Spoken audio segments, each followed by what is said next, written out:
Mapagpalang umaga po sa bawat isa sa ating lahat. Mapagpalang umaga naman sa iyo, Pastor. Mapagpalang umaga sa ating lahat. Yan, salamat po sa kakaunti po nating dumalo sa araw na ito dahil po limitado po ang ating pong attendance. So purihin ang ating Panginoon. Sa umagang ito, tayo po ay mag-aaral ng salita ng Panginoon. Alam ko po na kayo po ay nasasabik na makinig ng aral ng Diyos sapagkat ang sabi ng Biblia, hindi lamang sa tinapay na bubuhay ang tao, kundi sa bawat salita na namumutawi sa bibig ng ating Panginoon. At alam natin ang pananampalataya ay nanggagaling at bunga ng pakikinig at patuloy na pakikinig ng salita ng ating Panginoon. So sa umagang ito tayo patuloy na mag-aral, makinig ng salita ng Diyos. Sapagkat ito ang buhay ng isang Kristiyano, ang mabuhay sa salita ng Diyos. Ang sabi ni Kristo, "If you abide in me and my word abide in you, you shall ask whatever you wish, and I will be given unto you." Sabi ng John chapter 15. At ang sabi po ng salita ng Panginoon, ang salita niya ay ating taglaw. Thy word is a lamp unto my feet and a light unto my path. Sabi ng Psalms 119:105. Kaya po tayo po'y patuloy na manangan sa salita ng Panginoon. Sabi ni Kristo, "Heaven and earth will pass away, but His word will never pass away." 25 ng salita ng Panginoon, verse 30, I think. Sa Isaiah chapter 40, verse 8, nandun din po yan. Kaya ho, mapapananganan, mapagkakatiwalaan po natin ang salita ng ating Panginoon. At kayo po na nasa inyong tahanan, kayo po ay patuloy na sumamba kay Lord sa pamamagitan ng pakikinig. Sapagkat ang sabi ng salita ng Diyos, ang may pakinig ay makinig. At yung nakikinig ay dapat nagsasagawa ng salita ng Diyos. Sapagkat ang sabi ni Santiago, ang nakikinig ng salita ng Diyos, ngunit hindi nagsasagawa, ay mailalarawan sa isang taong tumingin sa salamin, sa harap ng salamin, at pagkatapos niyang tumingin ay nalimutan ang kaniyang ayos. Huwag natin nilangin ang ating sarili, ang sabi ni Santiago. Kaya po, ang isang taong nakinig ng salita ng Diyos ay maitutulad sa isang taong nagtayo ng bahay sa ibabaw ng bato. Dumating ang bagyo, siya'y nakatayo pa rin dahil siya ay founded with the Word of God. Ngunit yung nakinig at hindi nagsagawa ay isang hangal na nagtayo ng bahay sa ibabaw ng buhanginan. Dumating ang bagyo at siya ay patuloy na sira dahil nakinig at hindi nagsagawa. Kaya mahalaga po ng ating mga buhay ay nakasalalay po ang ating mga desisyon, ang ating mga gagawin sa salita po ng Panginoon. Dahil ang sabi ni Kristo sa kawikaan o Proverbs chapter 3, 5-6, "Trust in the Lord with all thine heart and lean not unto thine own understanding. In all thy ways acknowledge Him, and He shall direct thy path." Sa Diyos ka magtiwala ng buong puso at lubusan at huwag kang mananangan sa sarili mong karunungan. Sapagkat kapag nagtiwala tayo sa Panginoon, tayo itutumpak sa lahat ng ating mga lalakarin. Sabi ng awit, Kabanatang 37, Kabanatang 4 at 5, "Sa Diyos mo hanapin ang kaligayahan at ang pangarap mo iyong makakamtan." Sabi ng salita ng ating Panginoon. At sa harap ng Panginoon, tayo ay pumanatag kahit po sa gitna po ng tinatawag po natin na bagyo. Mapagpalang, mainit na pagpala sa maulang umaga at malamig na umaga. Ang panalangin ko, ang inyo pong pagpapala ay maranasan nyo araw-araw at ang inyo pong pananampalataya ay hindi nanlalamig. Dahil po, sa panahon po na katulad nito ay marami pong shattered. Tinatawag din po natin shaken ang pananampalataya at maraming nadi-discourage. Kahit ganun pa man po mga kapatid, we need to elevate our faith in God. Walk by faith and not by sight. Totoo ang sinabi ni Jesus sa John chapter 16, verse 33, that in this world we have tribulation, but be of good cheer, sabi ni Kristo, I have overcome the world. Kaya it's good to know that this world is not our permanent home. Kaya kung ikaw ay tagalangit, dapat nagagala ka na ang nakasulat sa Biblia ay nagaganap at unti-unting nagaganap. Kaya po, intayin po natin ang mapagpalang pagdating ng ating Panginoon, looking for the blessed hope the glorious appearing of our great God and Savior, Jesus Christ. Colossians chapter 2, verse 13. Jesus is the same yesterday, today, and forever. 13 of Hebrews, verse 8. Kaya tayo po ay patuloy na maglingkod sa ating Panginoon. And Psalms 100 verse 2, serve the Lord with gladness. Serve the Lord with gladness. Come before His presence with thanksgiving. So whatever happened, hindi po nakasalalay sa nangyayari sa paligid ang ating pagpupuri. Ang ating pagpupuri ay nakasalalay sa revelation kung sino ang ating Panginoon. Kaya ang sabi niyan sa John chapter 4 verse 24, God is Spirit, and those who come to Him must worship Him in spirit and in truth. Kaya po ang pagsamba ay hindi po nakasalalay sa pakiramdam, sa nangyayari. Kasi kung ang pagsamba ay base sa pakiramdam, kung masama ang ating pakiramdam, masama din ang ating pagpupuri. At kung hindi natin piling magpuri kay Lord, ay hindi tayo magpupuri, hindi po feelings ang pagpupuri at pagsamba. Kung hindi pananampalataya, relasyon, revelation, and relationship sa ating Panginoon. Revelation, relationship, and our response of the gratitude of the heart. So dahil tayo may pagsamba, dapat lagi nating pinaparangalan ang ating Panginoon. So hindi na tayo katatagal, pupunta na tayo sa ating tatalakayin ngayong umaga. Nakapagbigay na po ba kayo kay Lord ng the best? When was the last time you give your service, the best service to God? I remember one story ng isang nagsususyay na walang iba kundi si D.L. Moody, the great evangelist din. Nang siya ay bata, dahil sila ay mahirap, ang tatay niya ay sila ay magsasaka, basically. Ngayon, dahil sa hirap ay natuto siyang mag-sideline, maghanap buhay. At ang kanyang hanap buhay ay pagsususya. Mayroong isang tao doon na nagpasyay ng sapatos at sinay niyang maayos, mabuti makintaw. At ang sabi ng kanyang customer, bakit mo sinasyay ng mahusay ang sapatos na ito? At kanina pa, talaga namang satisfaction guarantee sa customer yung dulot ng kanyang service. At ang sagot ni D.L. Moody, ang sabi niya, kung hindi ako nagkakamali, ang sabi niya, I shine these shoes as if this is the shoes of Jesus Christ. When was the last time you give your best service, best worship, best giving to God? God deserves the best. Alam nyo, yan ang hanap ng mga company. At kahit tayo bilang mga customer, ang hanap natin ay the best service. Bilang mga Kristiyano, ang dapat natin binibigay kay Lord is the best service. Hindi pwede yung pwede na.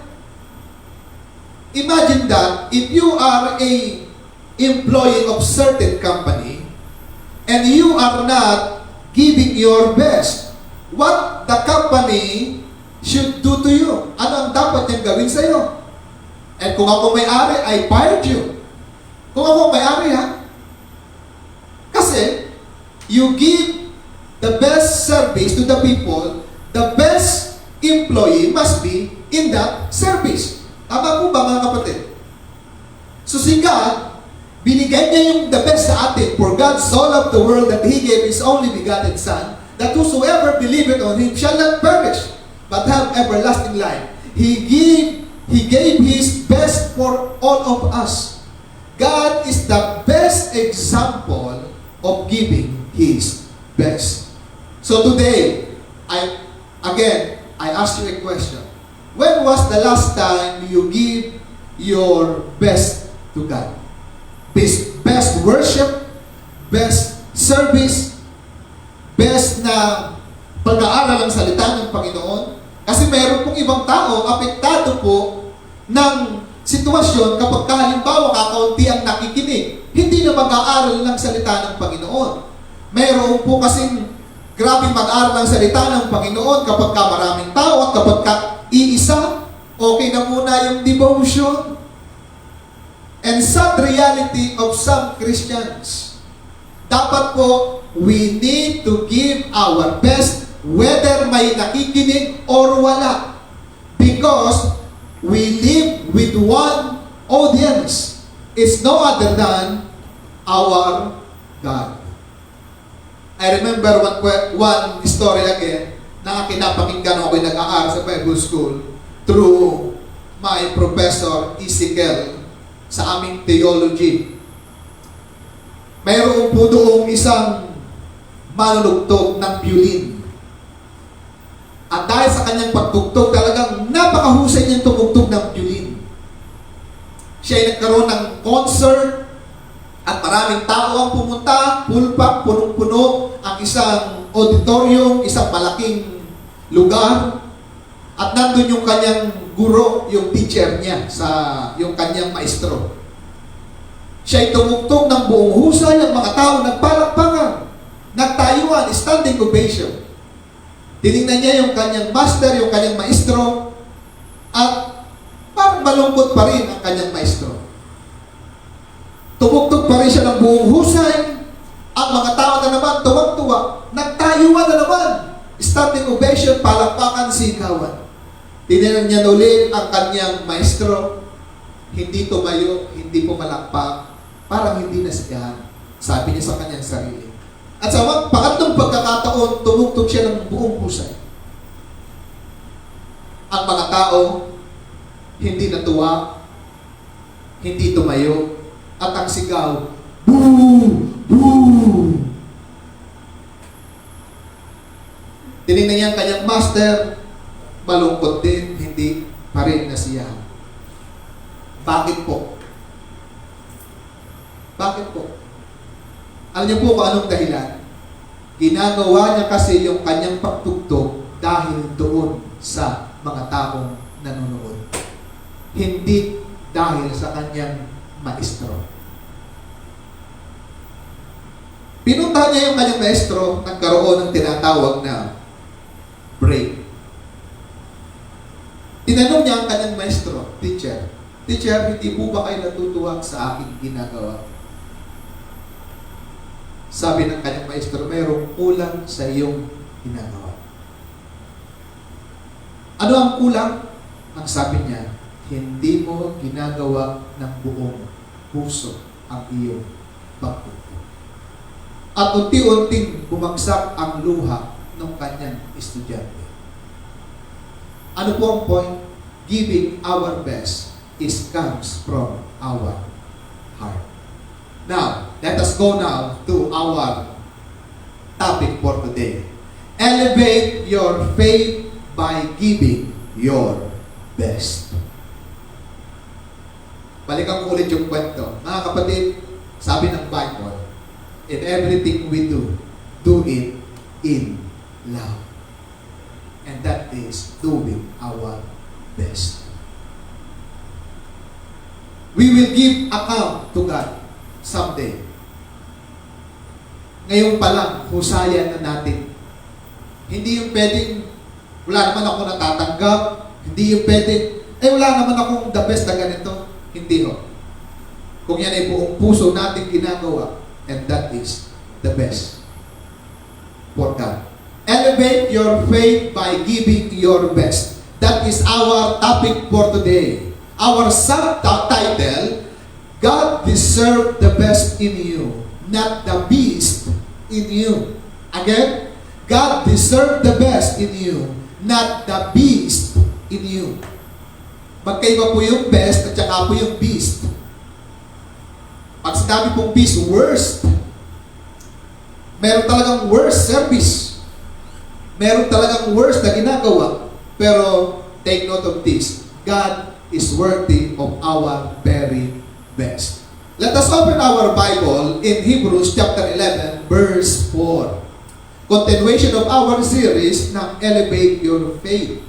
Hebrews chapter 11 verse 4. Isang talata na ating bubulay-bulayin and the rest sa mga selected scriptures regarding the topic na ating pong tatalakayin.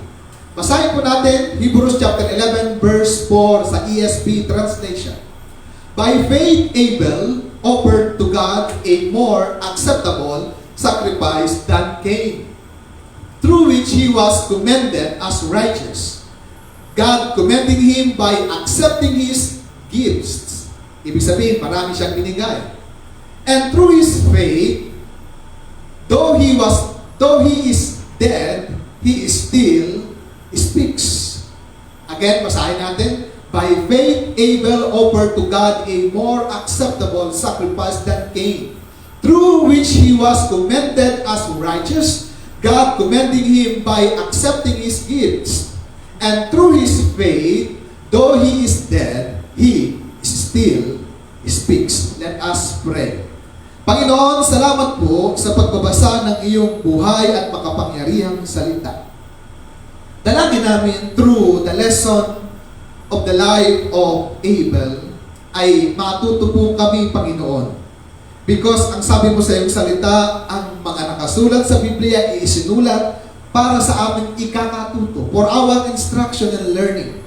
Lord, guide us, teach us, open our hearts of understanding, so that, Lord, we can be able to put your word into practice. Holy Spirit, guide us. Holy Spirit, change us, convict us. Holy Spirit, kayo po ang maggabay sa aming pagtuturo sa umagang ito.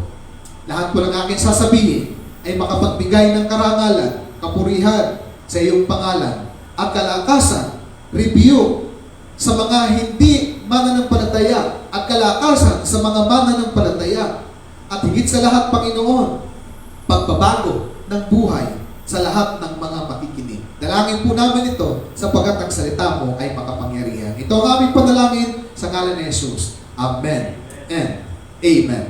Giving your best. Elevate your faith by giving your best. Ito yung ating pang-apat na series dito sa Hebrews chapter 11. We know that chapter 11 of book of Hebrews is all about the chapter of faith. Kung mayroong chapter of love, mayroong chapter of faith. Chapter of love, yung 1 Corinthians chapter 11 at chapter 13. Itong Hebrews chapter 11, chapter of tinatawag natin faith.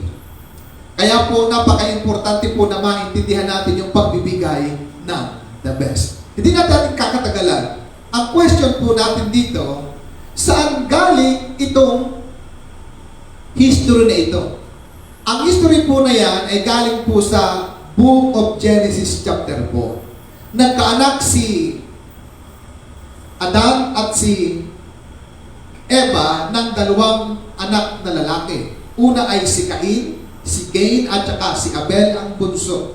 Ang description ng Biblia sa Book of Genesis na si Cain, ang kanyang hanap buhay ay magtanim, farmer.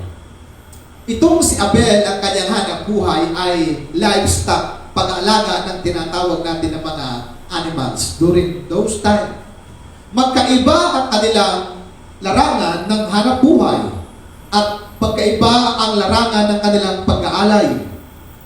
Ano po, mga kaibigan? Now, the question is, doon sa Book of Genesis, tinanggap ng Panginoon yung handog ni Cain o ni Abel. At yung kay Abel, yung kay Cain ay hindi tinanggap. Mainam nating basahin at para makita natin yung background, sapagkat itong Hebrews chapter 11 ay komentaryo ng Genesis chapter 4. Basahin po natin kung kayo po may Biblia sa Tagalog or English, Bisaya or anumang translation meron po kayo, pwede nyo pong basahin. Babasahin ko po sa Tagalog. Lalapit ko ng kaunti sapagkat malabo na ang mata kapag walang salamin. Pag may salamin na malapit. Ito ang sabi. Dito sa talatang pangalawa, sa umpisa na lang. Sinibingan ni Adan ang kanyang asawa at ito'y nagdalang tao, isinilang ang kanyang panganay na lalaki ay sinabi ni Eva, nagkaroon ako ng anak na lalaki sa tulong ni Yahweh. So yung palang pag-anak ay sa tulong ng Diyos. Kaya Cain ang ipapangalan niya rito. Pinangalan niya rito. Verse 2. Sinundan si Cain ng isa pang anak na lalaki, at Abel naman ang ipinangalan dito. Naging pastol ito at si Cain naman ang naging magsasaka. Dumating ang mga panahon na si Cain ay naghandog kay Yahweh ng ani niya sa bukid. Kinuha naman ni Abel ang isa sa mga panganay na kanyang kawan. Sabi ng ibang translation ay firstborn. Pinitay niya ito at inihandog ang pinakamainam. Take note yung word ngayon. Pinakamainam. At nabahagi, si Yahweh ay nasiyahan kay Abel at sa kanyang handog. Nasiyahan kay Abel at sa handog. Ibig palang sabihin, mayroong relationship yung inihahandog at yung naghahandog. Verse 5. Ngunit, hindi kinalugdan ni si Cain at ang handog nito dahil dito, hindi mailarawan ang mukha ni Cain sa tindi ng galit. Grabing simangot. Grabing pagdadapog. Tingnan niyo po yung kanilang, makikita niyo yung motibo ng naghandog at yung inihandog. Verse 6. Kaya sinabi ni Yahweh, Cain, ano po? Anong kinagagalit mo, Cain? Bakit ganyan ang mukha mo hindi mailarawan? Dagdag ko lang po yun, ano? Kasi sapagkat sabi sa taas, hindi mailarawan, nakalagay sa taas. Kung mabuti ang ginawa mo, ibig sabihin, hindi pala mabuti ang kanyang paghahandog at ang kanyang ginawa. Dapat kang magsaya kung mabuti yung ginawa. Kung masama naman, ang kasalanan ay tulad ng mabangis na hayop na laging nag-aabang upang lapain ka. Nais nitong pagharian ka. Kaya kailangang mapaglabanan mo ito. Ito po yung history noong Book of Hebrews chapter 11 verse 4. Parehas naghandog, pero hindi parehas tinanggap. Bakit yung kay Abel tinanggap at yung kay Cain hindi tinanggap? Tingnan natin ngayon yung komentaryo. Sabi ng binasa natin sa Hebrews chapter 11 verse 4, by faith Abel offered to God a more acceptable. Sa ibang translation ang sabi, more excellent sacrifice than Cain. Ibig palang sabihin, hindi lahat ng pagbibigay at paghahandog ay katanggap-tanggap. At hindi lahat ng paglilingkod o service ay katanggap-tanggap. Kaya i-distinguish natin, may kinalaman yung naghahandog at yung inihahandog at yung hinahandugan. Makikita natin yan. And from that text na ating binasa, nagbigay si Abel, nagbigay si Cain. The question is, paano ba natin maibibigay yung acceptable na paghahandog kay Lord? How do we give our best to God? Kasi hindi pala lahat ng ating ginagawa, ibig sabihin, acceptable. At hindi lahat ng ating paghahandog, acceptable kay Lord. Mayroong more acceptable at saka mayroong less acceptable based on our text. Because ang sabi, by faith Abel offered to God a more. Ibig sabihin, kung mayroong more, mayroong most. Kung mayroong best, mayroong, ano sunod sa best? Ano sunod sa best? Better best. Oh, better than? Best po yung... Oh, sige, tama. Sige, kung ano naman yun. So, ibig sabihin, mayroong more at mayroong less. Kaya, sa ating mga buhay Kristiyano, tingnan natin, yung mga ginagawang service kay Lord na paglilingkod, the best, acceptable ba? Yung ino-offer ko ba kay Lord, acceptable ba o hindi? Balikan ulit natin yung question. Papaano tayo makapagbibigay ng acceptable or the best kay Lord? How do we give our best to God?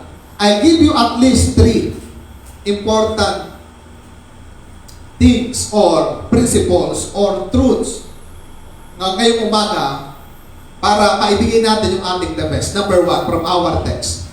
We can give our best by faith. We can give our best by faith. Pwede natin maibigay yung acceptable or the best service, the best gift, o anuman na ibinibigay natin handog kay Lord sa pamamagitan ng pananampalataya. Anong sabi ng text ulit? By faith, Abel offered to God a more acceptable sacrifice than Cain. Marahil si Cain, ang kanyang inihandog ay luyos, sabi sa Bicol, or lanta, or tira-tira. Samantalang kay Abel, ang ibinigay more excellent, first born, pinaka, ang kanyang ibinigay na handog. Bakit niya ibinigay yung pinaka? Kasi mayroon siyang pananampalataya. Without faith, we cannot be able to give our best to God. Sabi ng talata natin ulit, by faith, Abel offered to God a more acceptable sacrifice than Cain. Ay, iba naman pag di pa tinatanggap. Nagbigay na nga, hindi pa tinatanggap. Tingnan niyo naroon sa motives. Nasa attitude ng pagbibigay natin. Kaya ang sabi ng Panginoon kay Cain, kung mahusay sana ang ginawa mo, ay di sana hindi ganyan ang mukha mo na hindi mailarawan. Nakarinig na ba kayo ng ganyan? Dumadalo na nga eh. O nagbibigay na nga eh. Hindi pa matuwa. Hindi po doon. Anong klaseng pagbibigay? Anong klaseng paghahandog? It means to say, it has to do to our attitude, motives. Dapat may pananampalataya. Tingnan po natin ibang mga translation ng Biblia na nakalagay. Sabi ng GNB, it was that made Abel offer to God a better sacrifice than Cain. It was faith. Dahil sa pananampalataya, nagbigay siya ng the best or better. Tingnan natin sa CEV, Common English Version. Because Abel had faith, dahil si Abel ay may pananampalataya, he offered to God a better sacrifice than Cain. Mean to say, si Cain naghandog, walang pananampalataya. Based on our observation sa Hebrews chapter 11, verse 4. Ibig palang sabihin, pwede tayong gumawa sa simbahan, pwede tayong maglingkod, pero walang pananampalataya. By compliance lang, hindi by obedience or commitment. Magkaiba yung compliance sa commitment. Parang ganito, deadline.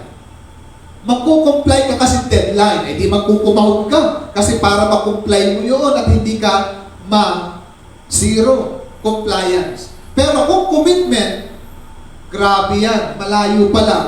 Nag-iisip ka na ng the best na dapat ang iyong grade ay excellent or the best. Ika nga mga kaibigan na no. So tayo kaya nasa compliance or commitment? Kasi maraming Kristiyano, lalo sa panahon ng pandemyang ito, nagko-comply lamang for the sake of duty, not for the sake of delight, kagalakan. Magkaiba po yun eh. Itong si Abel nagbigay ng delight, nasiyahan ng Diyos eh.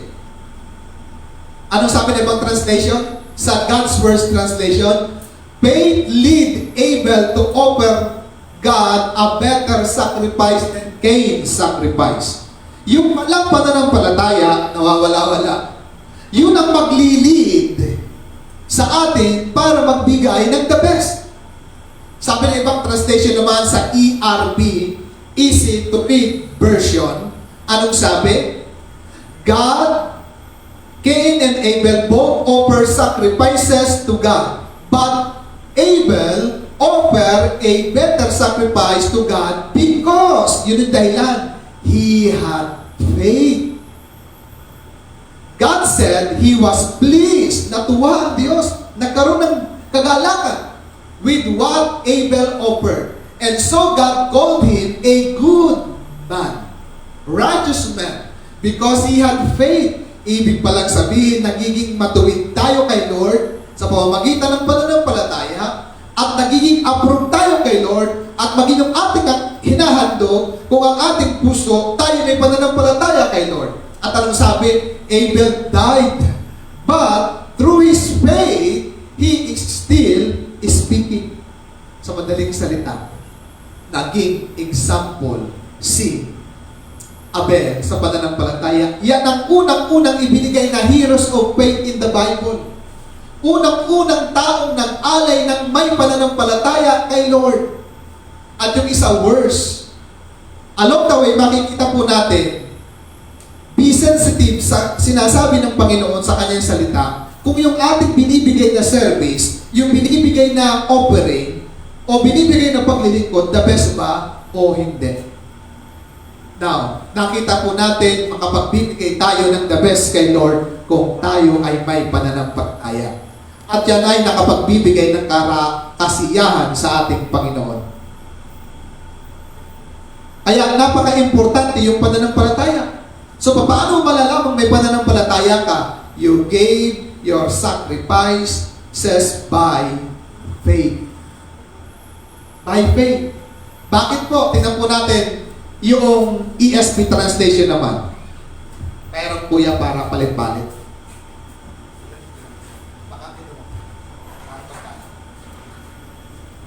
Check. Sabi naman ng ESV, by faith Abel offered to God more acceptable. Grabe yung mga rendition more acceptable. Ibig sabihin, merong hindi katanggap-tanggap. Sacrifice that came, through which he was commended as righteous. God commending him by accepting his gifts. Tinanggap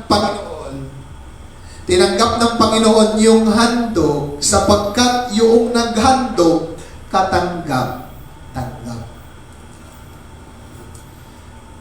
Alam nyo, madalas, kung napapansin nyo, mahaba akong gumawa ng sermon outline. Why? Because the Word of God is the best na i-meditate. Hindi mauubusan ng mensahe. Hindi mauubusan. At madalas, ang tagal kong gumawa niyan, halos 1 linggo. Why? Because I want na yung salita ng Panginoon ay lalong lumutang yung mensahe at maunawaan ko. At kapag maunawaan ko itong mabuti, mayroon akong may bahagi sa inyo. Ito nga ang tinatanong ko sa sarili ko habang aking minemeditate yan. Panginoon, yung bang paglilingkod na ginagawa ko sa iyo, more acceptable? Itong tanong na ito ay tanong ko rin po sa inyo. Yung ginagawa niyo po bang paglilingkod kay Lord acceptable? Nagko-comply ka lang ba or commitment?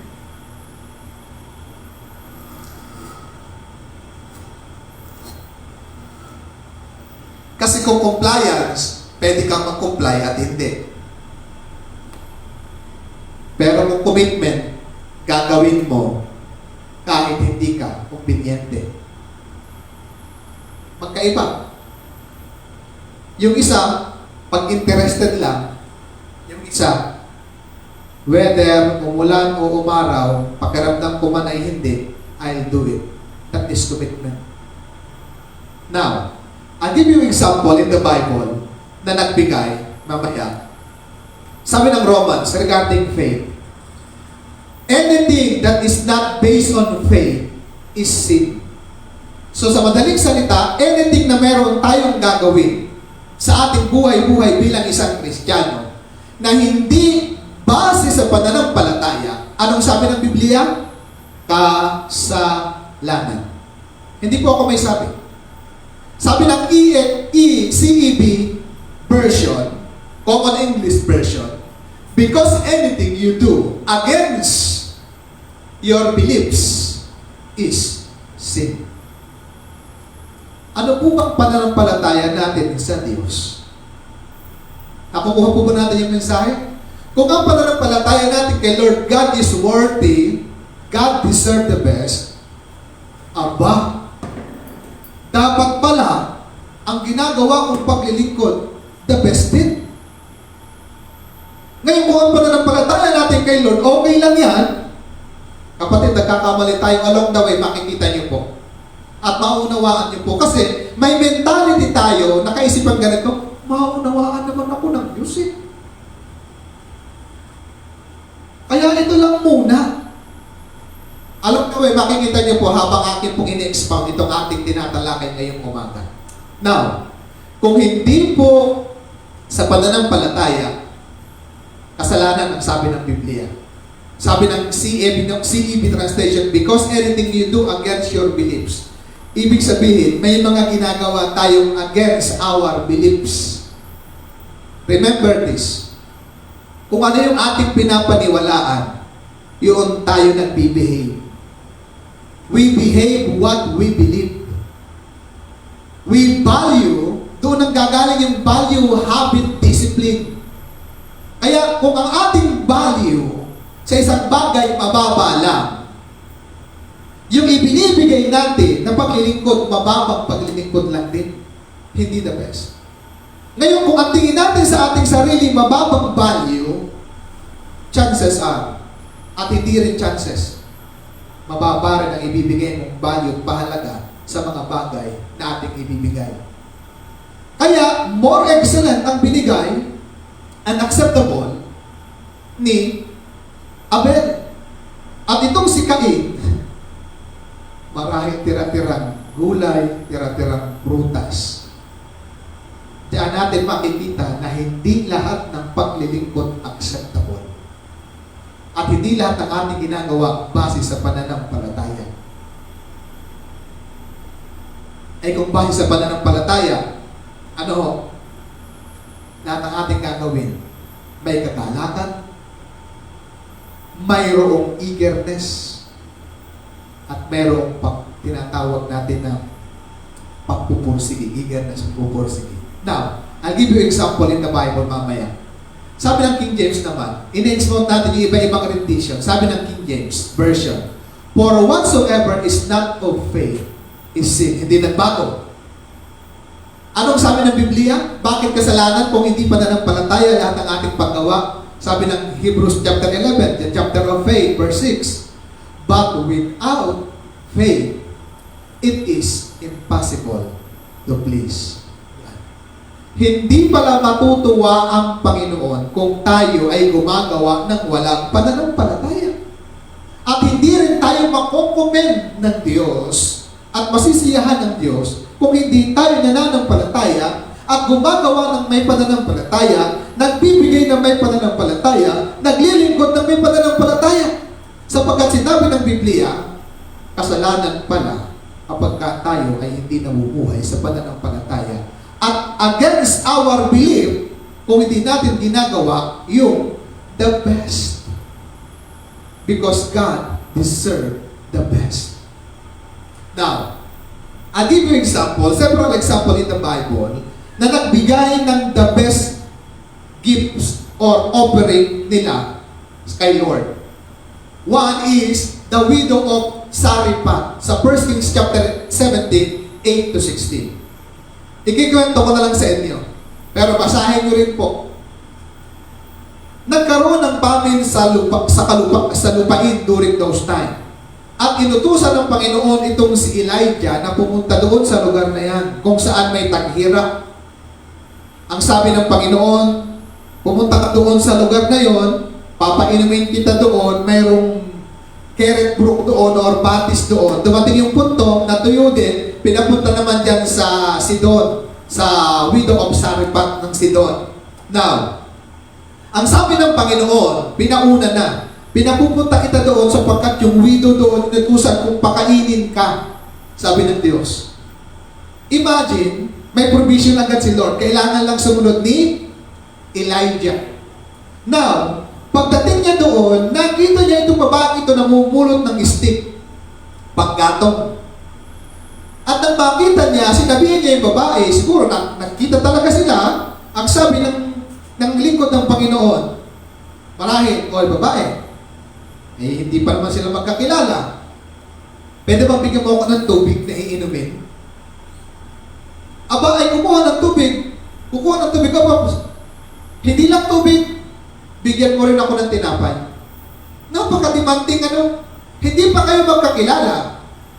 Bakit gano'n na lang mga confidence, kumpiyansa Elijah. Bakit? Sapagkat may assurance na sinabi na ng Diyos. Pero tayo minsan sinabi na ng Diyos, hindi pa natin pinaniniwalaan, di po ba? Now, itong babae, hindi alam niya yung testing na yun. Pero sabi ng Panginoon, natusan ko yung babae na yan. Saan nagbunga yung pananampalataya ng babaeng niya para ibigay niya yung the best niya? Tingnan niyo, ang katuwiran ng babae.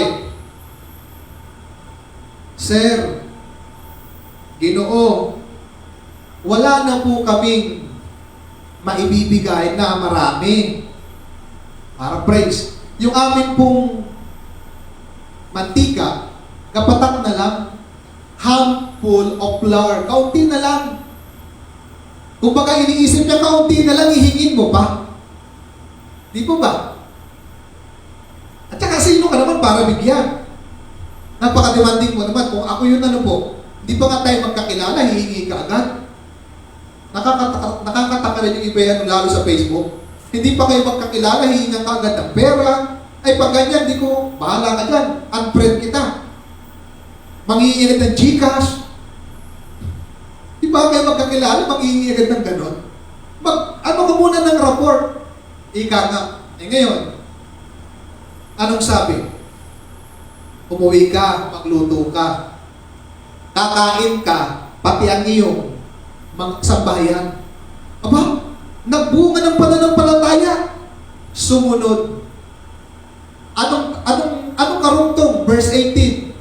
Hindi natuyuan yung banga ng mantika at hindi naubusan ng flour hanggang hindi patapos yung pamin. What is the point? The point is ganito. Hindi tayo minsan makapagbigay ng best. Bakit? Kasi iniisip natin, walang-wala na nga ako, magbibigay pa ba ako?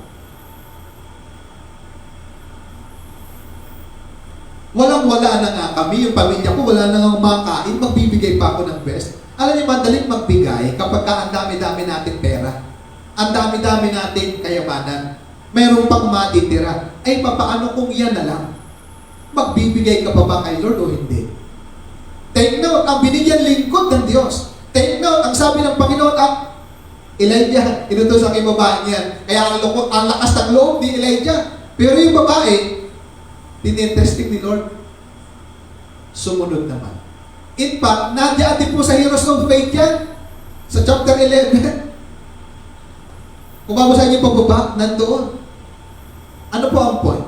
Ang point minsan, ang hirap magbigay kapag kaalam mo, yan na lang, kaunti na lang. Pero it's a matter of faith that you can give your best to God. Tek ito, binigyan lingkod. Yan si pastor, bibigyan namin yan. Yan lingkod na bibigyan namin. Hindi. It's a matter of faith. Kaya nga, mamaya along the way, makikita niyo po, iisa-isahin natin para maintindihan natin na ang giving dapat sa Christian hindi po issue. Even tithes sa Christian dapat hindi issue. Even sa pag-support sa mga gawain sa lingkod ng Panginoon, hindi dapat issue. Bakit nagiging issue sa Kristiyano ito? Because lack of faith. Maliit ang pananampalataya. Along the way, mamaya, explain ko isa-isa. Yan po yun. Pero dahil may pananampalataya, itong si widow of Zarephath, naubusan ba sila? Hindi. Nadagdagan pa ng marami. May explain ko isa-isa yan. Si Abraham, binigay niya yung kanyang best sa Genesis chapter 22. Sino yung best? Kaisa-isa niyang anak. And it came to pass, ang sabi ng Genesis 22, after ng maraming mga panahon, God tested Abraham and God said, Abraham, Abraham. And Abraham said, Here I am, Lord. Offer your son Isaac, whom you love, to the place where I give you. Ituturo ko sa iyo, sabi ganun. And immediately, early in the morning, gumising si Abraham. At nagkumuha ng mga panggato, kasama yung mga alagad, at 3 araw, naglakad. Pwede magbago ang kanyang isip. And yet, hindi nagbago. To cut the story short, binigay niya yung kanyang the best na si Isaac. Pinakamamahal niya. dear to Him. Pinaka-iingat-ingatan niya. Pinaka-iniintay niya ang pangako ng Diyos. Sa istorya, sa chapter 18, makikita niyo, verse 18. Sabi ng Panginoon, dahil sinunod mo ang aking tinig, pagpapalain kita ng maraming mga anak, sindami ng bituin sa kalangitan, at sindami ng buhangin sa baybay or karagatan. Pertaining to yung mga mananampalataya. Now, bakit?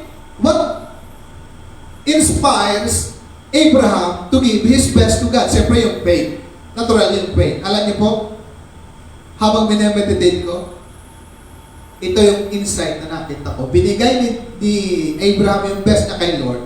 Kahit isa-isa, pinakamamahal niya. 25 years niyang inintay. Alam niyo kung bakit? Niya inaibigay.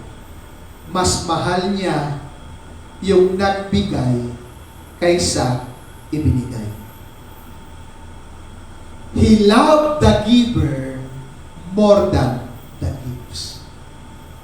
Ikaw, kapatid. Alam niyo ito pa, insight na nakita ko dyan. Alam niyo may hinihingi ang Lord sa atin. Bakit? Marahil, baka dyan nakapokus ang ating atensyon. It could be your business. It could be yourself. It could be your pain. It could be your popularity. It could be your plan. Hinihingi ng Diyos. Handa mo bang ibigay sa Kanya yan? Kasi baka napopokus na tayo dyan. Uulitin ko ulit, several times narinig ito sa akin.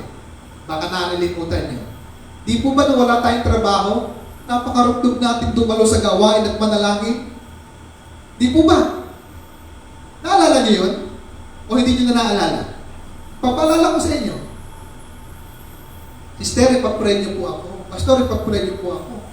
Meron tayong gusto kay Lord, gumagawa tayo ng paraan. Nung ibinigay na, naku, unti-unti nang nagpipaid na. Kaibigan mga kapatid, paano kung isang araw hingi ng para naalala ko nung nagtatrabaho ko dun sa macro, salamat sa macro. Eh alam ko naman, mayroon akong calling, pero calling, sabi ko, calling. Wala na akong pera dyan eh. Hindi nga ako makakain 3 beses ng araw eh. Hindi pa nga ako mabigyan ng love gift eh. Imagine, ibibigyan ng love gift 50 pesos. Tapos, kumbaga, sorry sa word, parang alila ka ng buong simbahan. 50 pesos. Pero sabi ko kay Lord, nagtrabaho ako, tinulungan ko sarili ko. Pero dumating yung point. May calling talaga. Naalis ako sa trabaho eh. Binababalik ulit nga ako. Actually, wala na yung macro ngayon. Hindi po, at pastor na po ako. What is the point? Handa ba tayong ibigay kay Lord yung pinakang resources na pinagkukunan natin? Source of our enjoyment, happiness, satisfaction. Baka dyan na tayo nakapokus. Kapatid, pwede mawala yan any moment. Pero si Lord, hindi mawawala. Bibigyan ka pa. Ang paniwala ni Abraham, sabi sa Hebrews chapter 11, kahit patayin ko tong anak, bubuhay naman ko ng Panginoon. Bakit? Kasi ang pangako ng Panginoon, padadamihin ko ang lahi mo. Ano po ang point? Mas mahalin po natin yung nagbigay kaysa mga bagay na ibinigay ng Diyos sa atin. It takes a matter of faith. Pwede niyo tanongin, Panginoon, nakala mo ba dadami ang lahi ko? Bakit papatayin itong anak ko? Dito na nga manggagaling ang sabi mo, dadami ang lahi ko sa pamamagitan ni Isaac. Bakit kukunin mo pa? Pwede niya sabihin yun eh. Pero dahil sa pananampalataya, naniniwala siya, sabi ng Book of Hebrews, kapag namatay si Isaac, muling bubuhayin ng Panginoon. So yung pangako ng Panginoon totoo, nag-provide. Kaya yung Genesis chapter 22, the context is all about God will provide. That is the context of Genesis 22. And what is Our response kapag humihingi ang Panginoon sa atin ng isang bagay na the best para sa atin, kapatid, hindi ka wawalan ng Panginoon. God will provide. Pero kung nyo sabihin laging God will provide na wala kang ginagawa, di ba? Nagiging ano na yan mantra. Ano yung mantra? Parang kapangyarihan ng Christian. God will provide. Hindi ka nga nagtatrabaho. Paano mo po-provide? Di po ba? Bibigyan ako ng Panginoon ng hanap buhay. Hindi ka naman naghahanap. Ang paniwala mo, God will provide nga. Tama si Santiago. Ang pananampalatayang walang gawa, ano daw? Patay. Ang pananampalataya, wala alakip na gawa. Kaya isip-isipin natin, ano ang pinakamahalaga sa atin na hinihingi ng Diyos? Kaya ba natin ibigay? Very dear to you. Matagal mo nang inaasam-asam. Ako, meron akong isang inaasam-asam. Sa totoo lang, napakababaw ng kaligayahan ko. Magkaroon lang ng Logitech video, Logitech cam na C22, nagpatalastas pa, napakababaw. Ang tagal ko pinagpipray. So, ang ginawa ko, nag-pray, may inapproach na mga tao to help me, tumugon naman. Salamat kay Lord na pili. Kaya kasabi ko nga, kung naniniwala ang tao sa iyo sa mission mo, susuportahan ka talaga eh. Kaya ako nasasabing ganun eh. Pero kung yung tao hindi naniniwala sa iyo, bahala ka dyan. Ganun talaga. That is reality. Hindi ka papanoorin, bahala ka dyan. Magpagod ka dyan. Pero kung mali ang ating value in life, at doon lang tayo nakatingin, huwag na akong gagawa, akala. Nakuha niyo po yung point? Hindi. Always live with an audience of one. Hindi tao ang ating piniplease si Lord. Now, punta tayo sa pangatlo. Young boy, sa John chapter 6, 9 to 14. Ang context is, mayroong nangangailangang mga taong gutom. Kulang ang sweldo ng isang taon sa loob ng ilang katao, almost, sabi nga, pinilang 5,000 lang, almost 15,000 po yan kung tutuusin, kasama ang babae. Now, minameditate ko ito, kinausap ko Sister Glenn, paano nalaman kaya ng mga alagad na yung bata doon ay may tinapay at may isda? Ang ganda ng insight. Kaya sabi ko, sarap talaga mag-aaral ng Bible na mayroong kausap. Anong sabi ni Sister Glenn? Baka yung mga alagad nagtanong, sino sa inyo ang may tinapay at isda? Sapagkat wala namang kanin that time. Sapagkat ang pagkain talaga nila, tinapay. Walang nagtaas ng kamay maliban sa bata. Kaya sabi, mayroon po ditong isang bata, Panginoon, na may tinapay at may isda. Ilang isda? Dalawa? Ilang isda? Dalawang isda at ilang tinapay? Ilan? 5? Biruin niya, tanong ka lang Sister Joby, nag-aaral siguro sa Sunday school to eh. Ano po ang point? Ang batang ito ay nag-volunteer.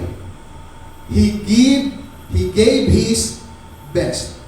Marahil yun na lang ang pagkain nila during those time. Pero binigay pa nila sa pangangailangan ng iba. It takes a lot of faith to give our best for others, people's needs. Especially ngayon, nabaha, ang dami na sa lanta. Nag-pray ba kayo sa ating kababayan? O tayo safety sa ating bahay? Masarap na kukuya-kuya mo, hindi yung pakapi-kapi pang chocolate na mainit. Tapos kumakain ka pa ng sinangag na mayroong tuyo at kamatis. Habang nanonood ng balitang iba'y binabaha at lumalangoy sa baha. Ako, ito wala mga kwaya, hindi ko matake yung ganon. Kaya minsan di ako nanonood ng balita eh. Lalo yung mga nakakaiyak, tapos kumakain ka. O paano nakakain ng masarap? Mayroong tao itong naghihirap. Kaya minsan di ako nanonood, dahil nakaka-affect talaga. Pero nagpipray ba tayo sa kanila? Sa simbahan, inaalala niyo ba yung simbahan kaya tumutulong? Kaya sa totoo lang, may mga tulo talaga sa gilid na yan. Mayroon. Huwag sanang dumating yung punto na itong buong kisabi bumagsak dahil sa tulo na yan. Alam niyo kung ako lang marunong magkarpintero, hindi niyo na ako kailangan utusan. Kung ako'y marunong, dahil hindi ako eksperto dyan, nananawagan ako sa eksperto, pwede kaming magbayad. Pwede. Para lang magawa yan. Kaya nga, mga kaibigan, mga kapatid, kung tinuturing natin na tayo'y kaanim at kabilang, at kung gusto natin talaga makatulong, kahit sa simpleng bagay, pwede natin magawa. Huwag tayong walang pakialam. Meron tayong pakialam. Yung bata na yan, bata yan. So sa madaling salita, kahit pala bata, may pakialam. Huwag mong sabihin, bata pa ako, pastor. Hindi ako magbibigay ng offering. Hindi ako magbibigay ng tithes. Hindi po. Wala kasi kami pasok, pastor, kahit ako magbibigay ng offering. Imposible namang hindi ka nakakatanggap ng pera kay Lord. Kahit walang pasok. Nakapagbibigay ba kayo kahit pa paano kay Lord, mga bata? Alam niyo po, nasa pagtuturo po ng magulang yan eh. Kung yung mga magulang hindi po tinuruan yung kanilang mga anak ng tithes and offering, chances are, kahit mga magulang hindi rin nagta-tithes and offering. Kasi ano ituturo mo? Kasi nga ang sabi ganito, we cannot teach what we do not know. What we do not do. Di natin may tuturo yan sa iba. Yung iba turo naman ang turo na hindi naman nila ginagawa. So nakita niyo po yung mga kaibigan, dapat yung tinuturo din, ginagawa din. Para magmalaki? Hindi. Para mayroong credibility yung ating sinasabi. Kasi pwede tayo magturo. Chances may mga nagtuturo talaga na hindi talaga nila ginagawa. Like for example, turo ng church growth. I'm not against the church growth. Pero tingnan mo yung simbahan, meron bang growth? Kaya nga nagtuturo, pastor, tama nga naman. Na magtuturo pa sa iba ng church growth. Turo ng evangelism. Nag-i-evangelize pa siya. Turo ng pray. Tanong, nagpe-pray ba siya? Tayo na iba, please pray, sabi sa mga Facebook. Praying, ang tanong talaga ba naman nagpe-pray? Mas mabuti pang huwag ka na lang mag-reply na talagang ginagawa mo nagpe-pray ka. Mas mabuti pang private. Di po ba, mga kaibigan?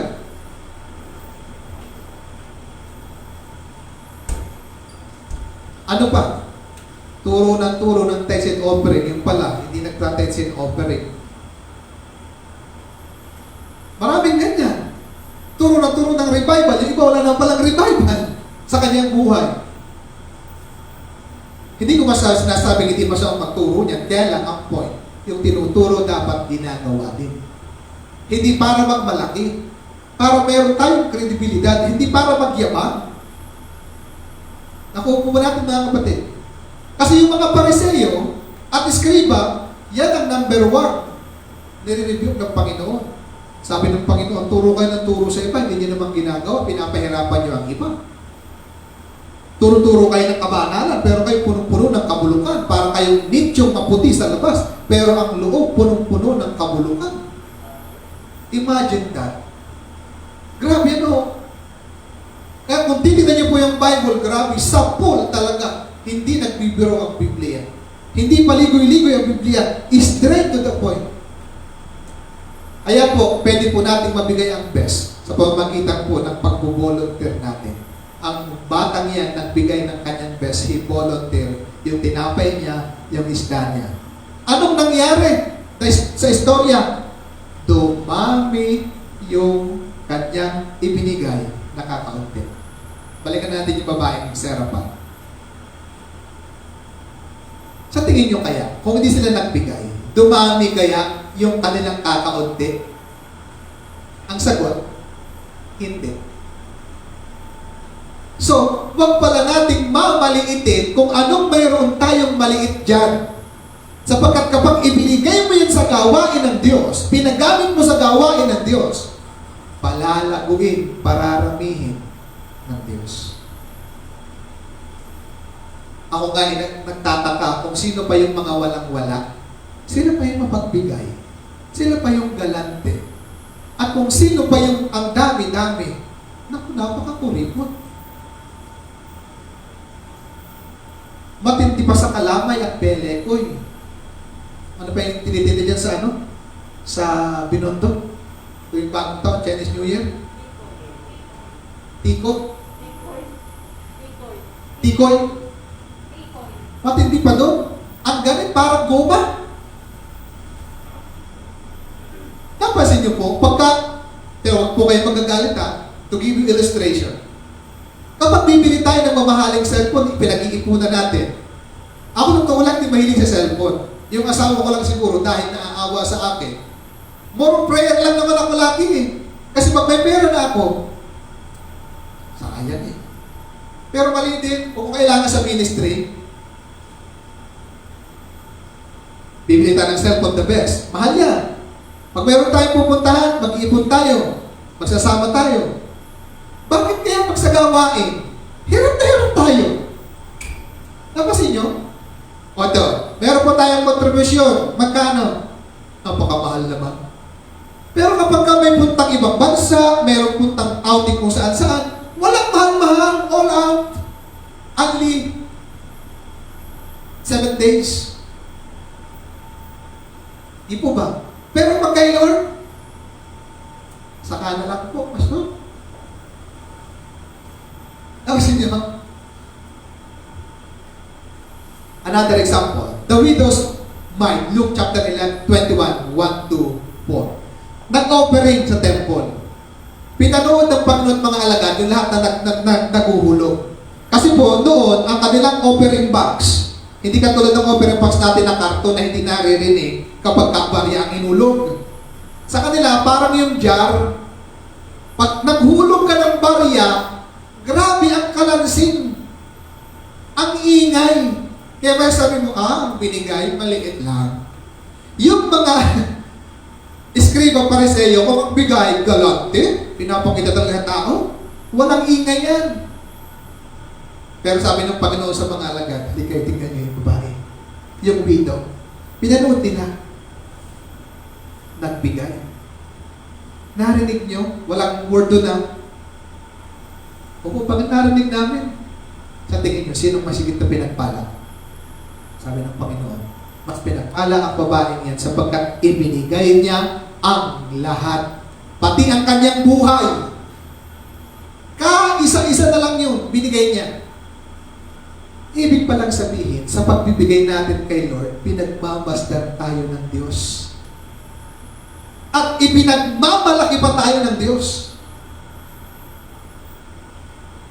Ang iba naman kasi kung magbigay, kailangan pang mayroong picture. Kailangan pang di-camera. Kailangan pang di-video. Para lang nasabi nagbigay. Hindi po ba? Mag-isang mga Christian. Hindi po masama ang video at mag-picture. Picturean nyo lang for the sake of report sa inyong pong organization. Huwag nyo nang i-media pa. Di po ba? O, nabigyan namin sa so-and-so ng ganito. 5 kilong ganito, pako. O pagkatapos, gutom na. Pako lang ang binigay eh. Ang daming sa ating mga Kristiyano ganyan din. Kaya rebuke din sa ating mga Kristiyano. Kung magbigay talagang bibidyohan pa. Pwedeng picturean, pwedeng videohan for the sake of report lamang at tinatawag natin ang transparency sa donor o sa mga nagbigay, sa mga tumulong. Hindi para ipagmalaki sa media, ito ang ginawa namin. Ito yung aming logo, bla bla bla. Wala na, sabi ng Biblia, natanggap nyo na ang papuri at reward para sa inyo. Di po ba? Hindi rin po masamang mag-video na ikaw ay nangangaral dyan sa paligid. Hindi ko minamasama yan. Pero mas maganda, kaya nga tama yung prinsipyo na ito. Work hard and silent. And let your success be the noise. Wala, ang ingay-ingay natin minsan eh. Parang mga latang walang laman. Di ba? At kung may nanonood nito, mga kaibigan, kung ito i-rebuke sa iyo, it's better for us to be rebuked with love. Hindi po ito condemnation, kundi isang paalaala sa ating lahat. Ano pong point? It takes a matter of faith to give our best to God. Nakikita naman ng Diyos yun eh. Hindi na natin kailangan ipaalam pa. Ngayon, matapos mong sabihin sa iyong mga kapatiran at hindi nag-comply o hindi nag-commit o hindi tumugon, hindi mo na yan kakulangan. Mga kaibigan, pero yan yung point number 1, ang haba pala, ano mo? Now, we can give our best by faith. Nakita po natin. At yan ay acceptable kay Lord. Bago maging acceptable yung ating pong i-offer kay Lord, dapat yung nagbigay acceptable in the first place.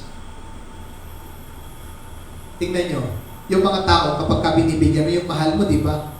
Kahit simpleng bagay lang, nabigyan ka na appreciate ka, dahil acceptable yung tao sa'yo, kahit maliit lang, tuwang-tuwa ka na, di ba?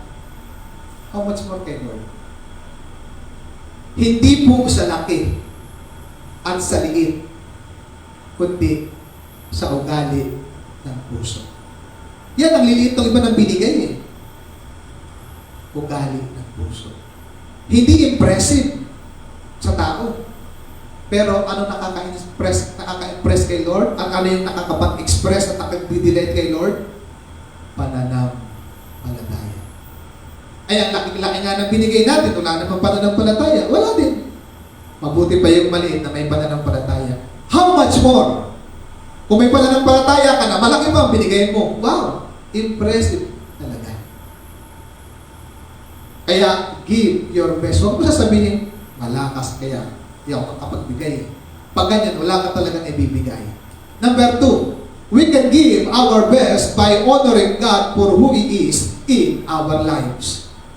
We can give our best by honoring God for who He is in our lives. May bibigay natin ang the best sa Panginoon kung kinikilala natin kung sino siya sa ating mga buhay. Another example in the book of Malachi. Sa book of Malachi, may mga taong nagbigay ng hindi the best kay Lord. Bakit po? Sapagkat hindi po nila kinilala kung sino ang Diyos. Babasahin ko sa inyo mas mabuti. Meron ba ang Bible dyan nakalagay? Walang nakalagay. Babasahin ko na lang po sa Biblia. Sa Tagalog. Sa English maganda rin. Malachi chapter 1, verse 6 to 14. Nakalagay po dyan. Babasahin ko po, at hayaan po natin na ang salita ng Panginoon ang mangusap sa atin. Ang konteksto at background nito, pinabalik na ng Panginoon ang mga Israelita sa kanila tinatawag na pagkakaalipin sa Babylon. Nagtayo na sila ng temple at pagkatapos ng panahon ni Malachi, nagkaroon na ulit ng tinatawag na ceremony in the temple. At ang tanong ng mga tao, lagi nilang paulit-ulit, nakakapagod, nakakasawa. Kaya ang ginawa nila, winawalang bahala lang nila ang paglilingkod kay Lord at pag-o-offer. Ito ngayon ang ginawa nila. Basahin ko po sa inyo sa Tagalog. Sa verse 6. Pinagsabihan ni Yahweh na makapangyarihan sa lahat ang mga paring lumalapastangan sa kanyang pangalan, despising His name. Anong sabi ng Panginoon? Pinararangalan ng anak ang kanyang ama at ang alipin ang kanyang Panginoon. Sabi ni Yahweh, kung ako ang inyong ama, bakit hindi ninyo ako pinaparangalan? Iginagalang. Kung ako ang inyong Panginoon, bakit hindi ninyo ako pinaparangalan? Anong sagot ng mga tao sa kanila?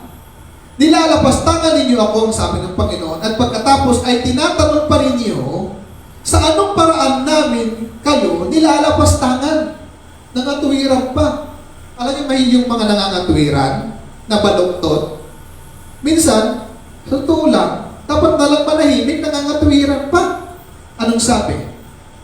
Nag-aalay kayo, verse 7, sa aming altar ng mga walang halagang pagkain. At itinatanong pa ninyo, paano naging marumi ang aming handog?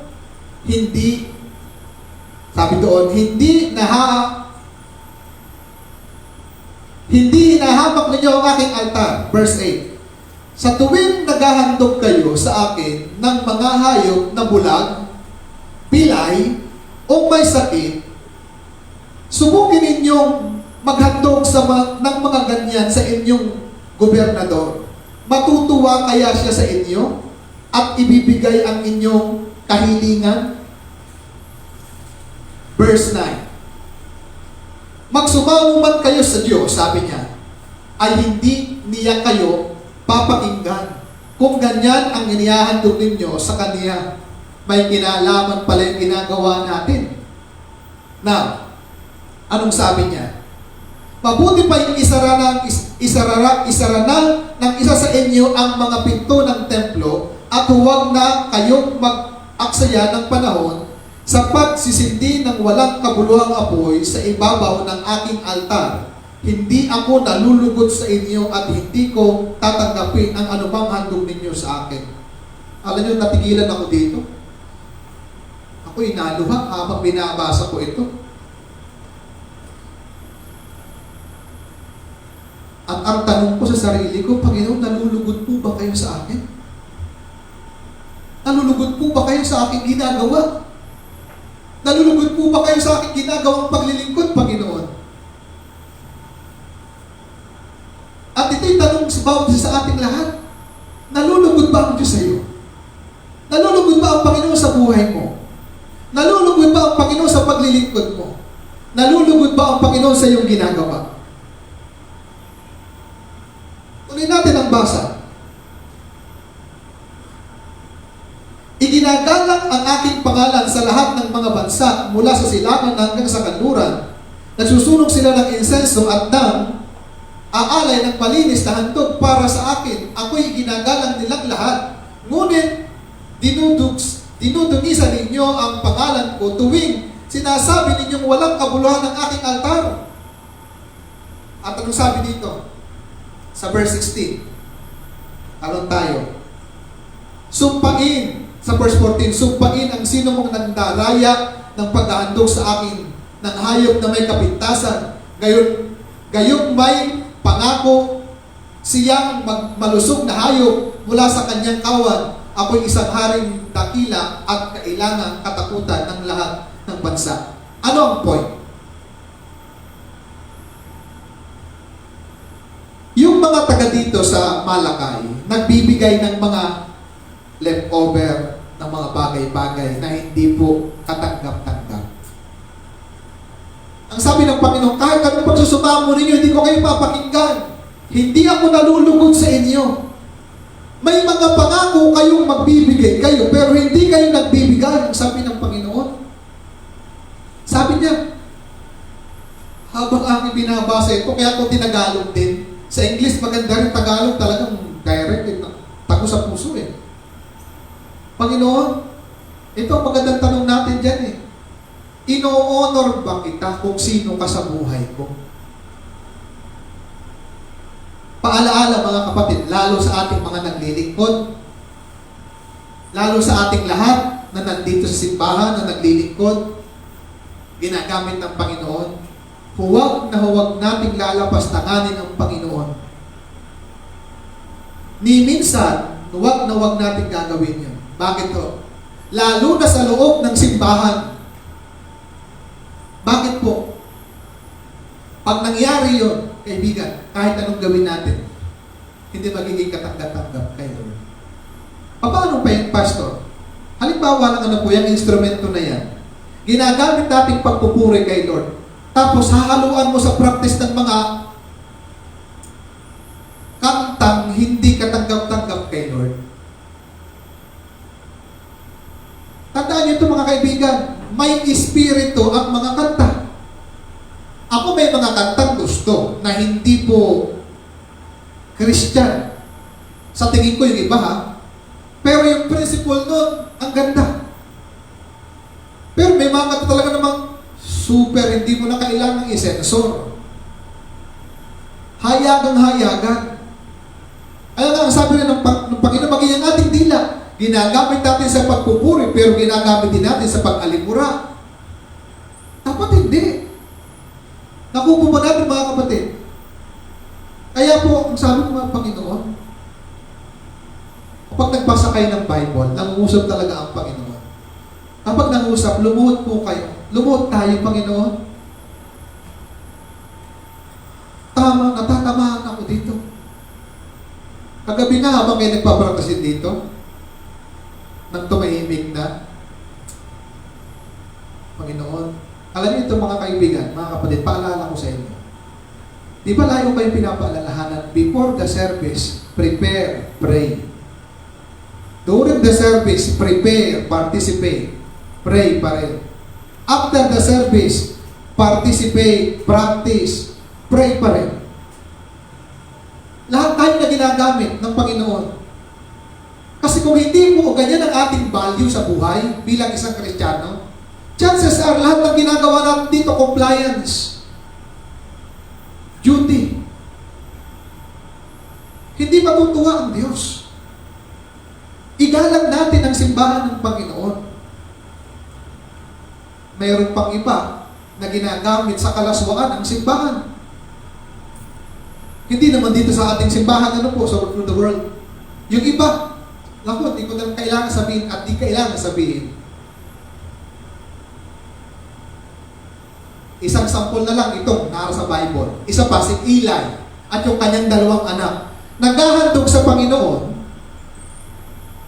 at pagkatapos yung inandog, yung mga taba, yung mga the best part, kanila tutuhugin ng kanilang stick. Pagkatapos mag-iihaw doon, kakainin nila. Kaya makita nyo po, yung mag-aanak na yon, yung mag-aama, si Eli, at saka yung dalawa niyang anak, ang tataba. Bakit? Yung handog na para kay Lord, sila kumakain. At yung mga tira-tira, mga buto-buto sa Panginoon na lang. Anong ginawa ng Panginoon? Pinatay sila ng Diyos.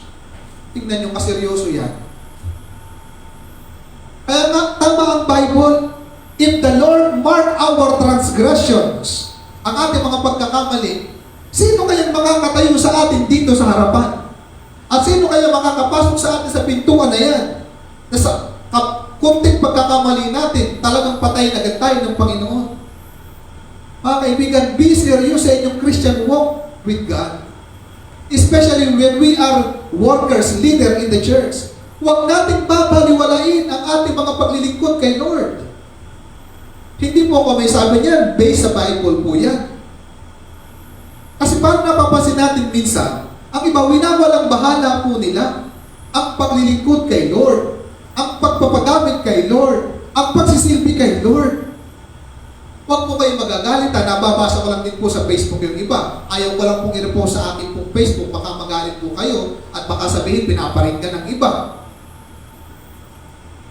Anong sabi? Kung mag-TikTok all out, hindi nahihiya. Pero kung magmanalangin, Pastor, nahihiya ako. Di po ba? Ang gagaling sa ano? Pero kapag mabuti na lang sa atin dito, may nagtitiktok pero hindi nahihiyan magpagamit kay Lord. Okay ba pag mag-TikTok hindi masama, ano po? Kaya lang kung ikaw ay all out sa TikTok pero kay Lord hindi ka all out, yan ang masama. Tapos sa TikTok puro kalaswaan pa, ginagamit sa kalaswaan para dumami lang ang views. Wala na yung values, wala na yung value, wala na yung moral. Paano natin may bibigay yung the best kay Lord? Mamaya ako ibibigay sa inyo. Si David nagbigay ng the best. Doon sa 2 Samuel 24:24. 2 Samuel 24:24. Ang istorya po nito ay ganito. Ang context, si David ay nagbilang ng maraming mga kawan para sa labanan. Ay ayaw pala ng Diyos yun. Kasi kapag nagbilang ka ng maraming kawan, parang sinasabi mo, kaya ka nagtagumpay dahil marami kang kawan. Kaya ka naging matagumpay sa buhay, marami kang alagad. Nagalit ang Diyos. Nagpapunta ang Panginoon ng isang lingkod ng Panginoon din kay David. Ang sabi, mamili ka, kung babasahin niyo po, tatlong parusa. Ang pinili niya, mas mabuting kastiguhin tayo ng Diyos. So, kinastigo ng Diyos, ilan ang namatay na tao? Dahil sa isang pagkakamali, take note of this. Mag-ingat po tayo.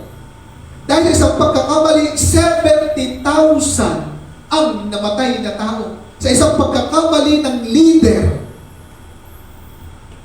Grabe ang pananagutan ng leader. Si Moses, dahil sa isang pagkakamali, hindi nakapasok sa promised land. Bakit? Sa inis. Ako pa naman, minsan madali ding mainis. Inaamin ko yun. That is my weakness. Kapag ka may isang bagay na hindi ginagawa ng tama, ang dali kong mainis. Kaya po kung paulit-ulit ang isang bagay, gawin niyo po ng tama para rin nakakainis. Hindi po ba? Sa inis ni Moses, pinalo yung bato. Anong sabi ng Panginoon? Moses, pinahiya mo ako sa harap ng maraming mga tao. At dahil dyan, hindi ka makakapasok sa lupang pangako. Imagine that. Balikan natin si David. Para matigil ang pandemya, naghandog si David sa Panginoon. Maghahandog. At pumunta siya diyan kay Arauna. Unang ba, sabi ko ito, Arauna o Arauna? Arauna pala. Sabi niya, however, the king said to Arauna, no, but I will certainly buy it from you. A price, for I will not offer burnt offering to the Lord my God that cost me nothing. So David bought the threshing floor, yung giikan, the oxen for 50 shekels of silver. Tinignan ko. Tinayip ko sa Google. 50 shekels of silver. Kasi yan shekels din ang kanilang ano sa Jerusalem, yung kanilang currency. Ang halaga pala, 700, more or less $800. Sa panahon nila, binili na yun. Kasi ang binibigay ni Arauna kay King David dahil hari, libre. Ang sabi ngayon ni David, hindi ko matatanggap yan. Bibiliin ko sa iyo ng tamang halaga. Sapagkat ayaw kong magbigay ng handog kay Lord na ako ay hindi that cost me nothing, sabi niya. As I research and I ponder, alam niyo yung lugar pala na yan, threshing floor, yan din yung pinaghandugan kay Isaac doon sa bundok na yan. Yan din. At along the way, sa aking pag-research, yan din bundok na yan kung saan namatay si Kristo doon sa krus ng Kalbaryo. Coincidence? No, hindi. What is the point?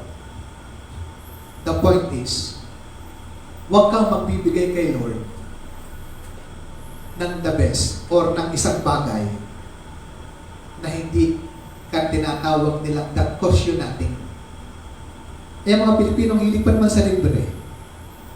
Ako minsan nalilibre, salamat sa mga nalilibre. Yung mga panahon na wala. Ngayon, tayo naman, mayroon ng panlibre, tayo naman libre, di ba? Iba kasi magkakasama sa bus, sa jeep, naku, nagpapakaramdaman. Ako na magbayad. Ayun isa. Sabi naman isa, ako na. Tapos sige, ikaw na. Hindi, binibiro lang ikaw na. Nakuha niyo po ang point. David gave his best to the Lord. Sabi niya, I will not give anything to God that cost me nothing. Ibig sabihin, ang pagbibigay ng the best, costly talaga. Costly. Now, bakit nila nabigayan at bakit tayo din nagbibigay ng the best kay Lord? Ito. We can give our best when we honor God as number one, our Father. Sa Malakay chapter 1 na binasa natin. Kung ino-honor, sabi ni Lord, kung ino-honor ng iba yung kanilang tatay, at yan ang kanilang gobernador, ino-honor, ako bilang hari, bilang inyong ama, where is honor due to me? Naghahanap ang Lord. Alam nyo, kagabi gusto ko sanang mag-live, maikling devotion. Hindi ko na muna ginawa. Kasi ang suot ko, hindi ka tangga, parang ang dumi ko eh. Parang ang dumi ko, pakiramdam ko ha. saka parang hindi ako naghilamos kasi parang huwag na, nakakahiyang humarap. Next time na lang. At doon ko nakita yung salitang ito, question from the heart of God. Nagtatanong si Lord doon several times, kung ako ang ama at ako ang gobernador, nasaan ang honor para sa akin? Sabi ng Diyos. Kung kayo'y magbibigay sa inyong gobernador, sabi niya, ng mga handog na pingkal, na pilay, na bulag, sa tingin niyo kaya tatanggapin yan ng inyong gobernador? At kung kayo ay mayroon nangako pa kayo na magbibigay, pagkatapos hindi niyo pala ibinigay, sabi ng Panginoon, sa tingin niyo kaya matutuwa ako? Sabi ko, Panginoon, minsan ganyan ako. Minsan ganyan tayo. Sabi ko, nga Lord, no? Alam niyo, kung pinaparangalan natin talaga si Lord, pag sinabing honor, parangal, pagkilala. Kung ama natin talaga ang Diyos, ibibigay natin yung the best. Lalo na kung master, yung ama kasi, with us to do to relationship. Yung master kasi, parang ang taas-taas ng Diyos. Lalo pag great king pa, tinaas pa niya. Pero ang kita mas maganda, kung meron mang relationship sa ama, master at hari natin, may bibigyan natin. Ang tanong ngayon, ito nga, reflection dyan ang tanong ngayon. Reflection question. Ano ang turing mo kay Lord? Genie? Kasi may mga Kristiyano, ang turing kay Lord, genie. Lord, give me this, give me that. Kaya ang prayer, pahingi noon, pahingi noon. Hindi Panginoon, pahingi noon. Ano ang turing mo kay Lord bilang isang Kristiyano? Kapag ang turing mo kay Lord, Ama, grabing relationship yan. Kapag ang turing mo kay Lord, Brad, grabing relationship yan. Napaka-intimate yan. Anong turing niyo po kay Lord? Kasi kung Panginoon, ba may pagkalang? Sobra. I take note, si Lord, hari ng mga hari, great king, alam niya lahat. Tama si David. Puso ko iyong sinisiyasat, puso ko iyong alam. Wala akong maililihim sa iyo, Panginoon. Kung saan man ako magpunta, wala akong maitatago sa iyo. Alam niyo mga kaibigan, mga kapatid, maibibigay natin ang ating the best kay Lord kung tinuturing natin siya'y pinaka sa buhay natin. Pero kung maliit ang tingin natin kay Lord, maliit din na paglilingkod ang ating ibibigay. Kaya nga, yun ang ginawa ng taga-Malakay. Binigay nila pingkaw, binigay nila bulag, binigay nila may kapintasan, tapos magsusumamo sila sa Diyos, nabigyan sila ng pabor. Ano sabi ng Panginoon? Kahit magsumamo pa kayo. Tingnan nyo, di tayo naiintindihan ng Diyos kasi di natin siya naiintindihan. Hindi din natin siya iniintindi. Ang iniintindi natin yung kung ano yung makapagbibigay sa atin ng satisfaction. Eh mga Pilipino pa naman, mahilig sa prosperity gospel. Naku, pagtanggapin mo ang Panginoon, yayaman ka. Kaya pag may pagsubok, ano? Ayaw ko na maging Kristiyano, may pagsubok pala. Maling gospel ang pinakinggan. Mali. Sapagkat hindi nangako ang Panginoon na kapag ka ikaw ay Kristiyano na wala ka ng pagsubok, wala ka ng sakit, wala ka ng karamdaman, hindi ka na malulugi, hindi ka na magkaka-COVID. May mga Kristiyano nagkaka-COVID din eh. Hyper-pray, in Jesus' name, cover them with your blood. Tama yun mo, mag-pray ka, cover with blood. Pero kung hindi ka nagbabitamins, pinababayaan mo ang sarili mo, hindi ka kumakain, puyat ka ng puyat, chances are, kakapitan ka ng sakit. Ano pa ang madalas super spiritual, hyper spiritual? Sisisihin ng dyablo. Nagkasakit ako, naambunan kasi ako, ang dyablo talaga injik. Sinisipa ang dyablo. Di po ba? Eh paano kasi wala kang dalang payong, alam mo na mag-uulan. Tama niyo po, napakasimpleng bagay minsan, ini-spiritualize para lang masabing spiritual. Common sense sometimes is not common anymore. Di po ba? Sabi ng matanda, sentido común. Logical. Ika nga. Tanong, balikan rin natin. Paano natin kinikilala si Lord sa ating buhay, mataas pa ang ating pagkilala sa Kanya. Alam niyo ito rin, ang application. Kapag ka ang tingin natin sa isa't isa mababa, kapag ang tingin niyo sa inyong leader mababa, sa inyong pastor mababa, kahit ang inyong ibibigay, mababa lang din. Ganun kasimple. Sabi ng Pastor Doy, na aming mentor, ang love gift ay binibasa, binibase sa love. At yung gift na ibinigay, base sa love na ibinigay. Ngayon kung ang love maliit, maliit din na love gift ang ibibigay. Ngayon kung ayaw sa'yo ng tao, ang sabi, hindi love gift ang ibibigay, live gift. Regalong pagtsupi, sabi niya. Hindi ko malimutan yung mga principles na yan. Although kahit patay na si Pastor Doy, sabi ko salamat at ako'y na-mentor ako ng Pastor Doy. Hindi ako nahirapan sa ministry ngayon. Kasi nung una, kaya nga ang ministry hindi ministry. Hindi aking ministry. Ministry ni Lord. Kaya yung mapabilang sa kanyang ministry, aba, pribilehiyo. Sapagkat maraming tao gusto mag-ministry, ayaw, hindi binibilang ng Panginoon. Kaya tayo na natin sa ministry, paghusayan natin. Give our best. Kilalanin natin kung sino siya. Babalikan ulit natin. Kapag ka kinikilala at ino-honor natin ang isang tao, yung pag-honor natin sa kanya, makikita sa tangible things. Pero kung hindi natin ino-honor, maliit lamang din ang bagay. Ang prinsipyo, nakita natin sa buong malakay. Mga kapatid, balikan ko yung reflection question. Gaano kalaki ang pag-honor natin kay Lord? Minsan, mas malaki pa ang ating tampo, no? Kaysa kay Lord. As if parang tayo mayroong utang, parang si Lord ang may utang sa atin. Mahiya tayo sa ating Panginoon. Mahiya tayo sa ating sarili. Di ba? Sabihin mo tao, oo, sinasabi natin, sige, bigyan kita ng benefits of the doubt. Magtampo ka isang buwan, sige, gawin mo isang buwan. Talo ka. Magtampo ka ng isang linggo, sige, gawin mo. Magtampo ka isang linggo, gawin mo. Talo ka. Pero maganda, orasan mo isang araw lang. Hanggang alas 6 lang ako magtatampo. Orasan mo talaga. Pag lumampas ng alas 6, madadagdagan pa yan. Doon lang. Tutukan mo lang na gano'n. Alas 6 na pala. O, tapos na. Tapos na pagtatampong ito. Go on na. Ay hindi eh. We linger. We embrace. We live. Kapatid, talo tayo. Kaya nga, honor God above ourselves. Honor God. Kasi kung i-honor natin ang ating sarili, si Lord mababa, wala na. Kaya nga ang prayer dapat, Lord, you must increase and I must decrease. Dapat ganyan tayo sa paglilingkod natin sa Panginoon.